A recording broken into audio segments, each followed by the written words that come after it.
India put into bat once again in the second T20I.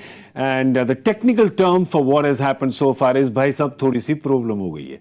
That's right, because that's what has happened. To talk about that, I'm Gaurav Kapur, Zaheer Khan here with me on Cricbuzz Comm Box. Fair to say, Zach, bhai sab thodi problem ho gayi hai. Yeah, and that's what the new ball makes the difference, isn't it? Today, Yep. South Africans were positive in their approach, used their main bowlers, the fast bowlers. The conditions also backed them to a certain degree, but early wickets always help in this format. Yeah. You know, those 3 wickets in the power play put them in the driver's seat, and now Indian batters will have to dig deep to get to a total. I think 160 is something which still they will be looking at. Just to give you a little context on what Zach is saying, in the first game, South Africa was bowling first, same like they're doing today, and Markram had decided to bowl spinners in the power play, which allowed Sanju Samson to run away with the game. Today, with a little bit of cloud cover here in Port Elizabeth, I'm sorry, I still call it Port Elizabeth, the name's too difficult, with a little bit of cloud cover, a little bit of grass on the surface, he decided to give the new ball to his pace bowler. So with Marco Jansen and Dale Similane and Gerald Coetzee, the breakthroughs just kept coming, the wickets kept coming. India had lost 3 wickets in the power play, lost another one after that, which means India's 4 down now. And today it's just safe to say that it's Axar Patel actually who's held this innings together. Yeah, Tilak Verma and his partnership was looking good until Tilak Verma lost his wicket to a brilliant catch by Markram. You know, the consolidation is going to be required, and Rinku Singh will also have to play his part.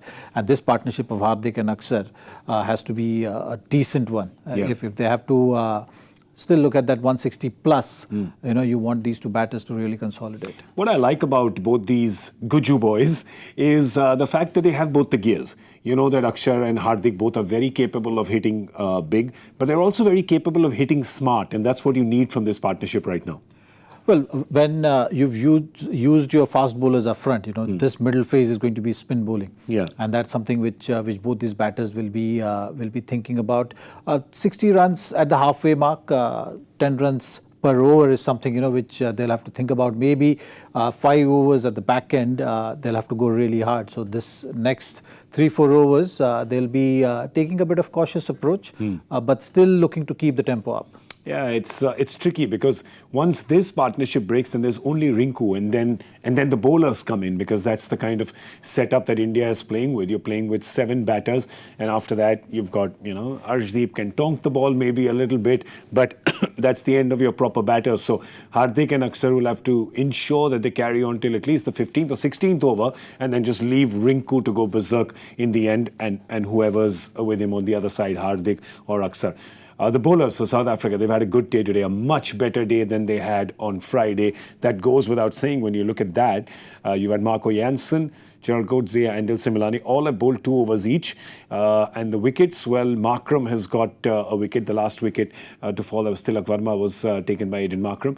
And then, of course, the mayhem caused by the bowlers was by the 3 fast bowlers in the power play. They got 1 apiece. As a fast bowler, Zach, you must be very happy to see that there was continuous pressure exerted by South Africa on the India batters in that power play.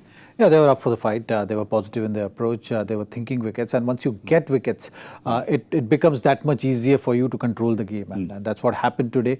The format also kind of pushes you to that level, where as a batter, you constantly feel the pressure of going hard in the power play.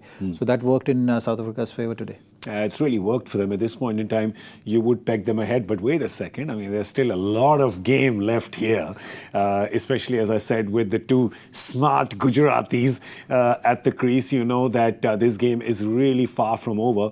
And remember one thing, I mean, India's got a pretty solid bowling as well. And this does not look like a 200 pitch. But oh wait, to be fair, even Durban didn't look like a 200 pitch. It was just that India batted really well. Do you think 150, 160 could be competitive? Is that what India would be looking at as a fightable spot? I think 160 is something which they'll be thinking about for sure. If they're able to get that, then you have to bowl well to secure the victory, and they have the goods. But the first thing first, I think 160 is the magic number for them from here. Oh, okay. Just like we had jinxed Sanju Samson before the game began, we have The Comm Box curse has struck on Axar Patel, who's got run out. So everything that I was saying about smart, he's got to run out of the non-striker's end. So yeah, well, all right, we're going to keep quiet now and go. So that's 5 wickets down for India, and that 160 is looking even tougher to reach. But hey, there's Hardik, there's Rinku. If 2 guys can do it, it is these 2. So we're going to wrap it up here. We're going to see you at the end of the India batting effort on Cricbuzz Live. So do join us then. That's all for now.